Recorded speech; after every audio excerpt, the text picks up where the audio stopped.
this conference. As Clement start with a macroeconomic view, I also want to start from there because I'm sure many of you, like me, we are very positive about the future of Asia.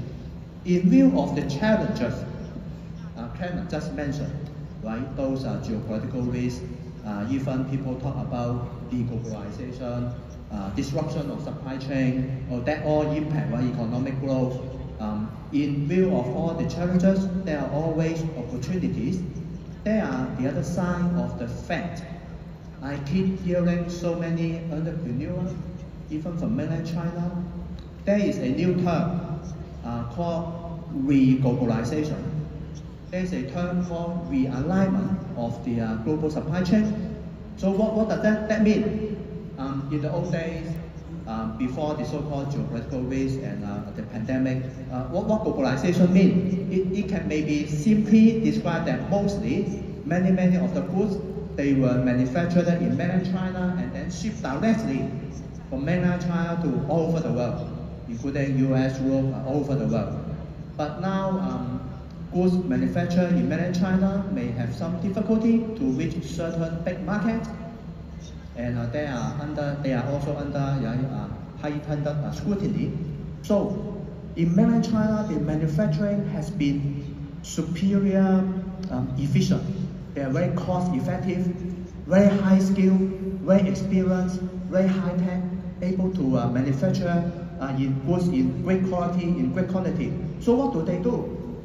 They have to come out of mainland China and establish factories manufacturing in Asia, in South Asia, right, including Thailand, Malaysia, Indonesia, India, you name it, Vietnam. Now, this is already happening. This is already happening. We all know that.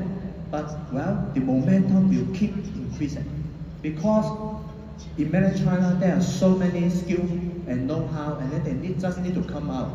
So when they come out, they need what? They need a super connector, which is Hong Kong. They need the expertise that Hong Kong can provide.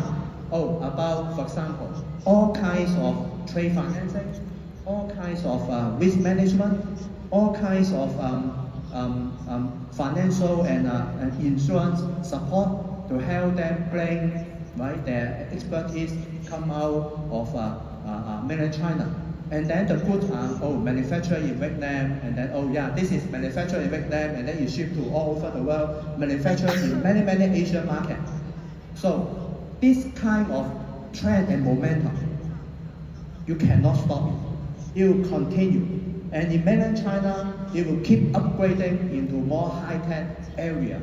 And then those all kinds of consumer manufacturing will just keep coming out from mainland China flow to Asia. And therefore, we believe, I strongly believe, the economic growth for Asia will be there. It will be for long term. And I remember some of the major consultancy report talking about, in the coming 10 years, the so-called middle income and affluent customers coming out of Asia, they become the middle income and affluent customer segment. So what is definition? The definition in the report was annual income is US dollar 22,000, and adjusted by purchasing power parity across the market. Imagine this. How many? 1.1 billion. 1.1 billion, this kind of middle income and affluent segment will come out from Asia. Of course, it covers, including mainland China, India, etc. This is a great opportunity for both non-life and life insurance industry. The people, the family, the business in Asia, across Asia, they all need the insurance. And in fact, I just want to mention this close off. So all our financial advisors here, you all come from Asia, you all come from different market. This is great opportunity. And as Lillian said, the customers, they look for truly professional advice. So in the old days, maybe currently there are still many part-timers in many Asian markets. Hong Kong no longer is already full-time. Singapore no longer is already full-time. But in many Asian markets, or still predominantly part-time. But over time, the customer demand will demand professional advisors across Asia. So the only thing that our financial advisors across Asia should do is to up your skill and professionalism and really take this as your full-time career and make the best use of all the digital technology, because the customer engagement, they will just already jump, already leapfrog to very simple, straightforward kind of engagement. And therefore, I really see this is a great opportunity for Asia, and in particular, Hong Kong's role as the super connector will be paid off. People now actually prioritize spending more time with family more. Compared to 5 years ago, it's all about professional success. The second finding is now they want to have more emotional and mental well-being compared to before, where they actually want to work rather than now they want to live to work. And the third priority is now they want to ensure they prioritize building up their personal financial wealth. Now, given that, in Asia now with the increasing lifespan, I think experts are now questioning whether people have the capability or the resources to actually plan and finance for old age.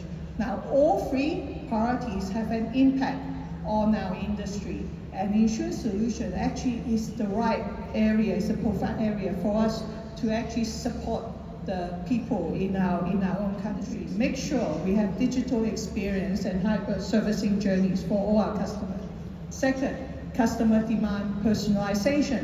So make sure you, and support it with your company, it's you drive personalized offering, use data insight to drive. And the third piece is about customer wanting more comprehensive solutions.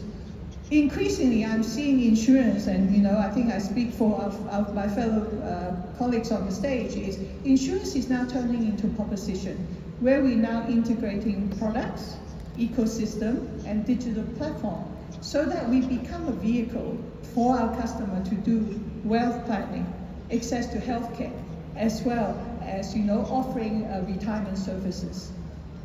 Now, all of this is important. But going back to then what is the role, right? If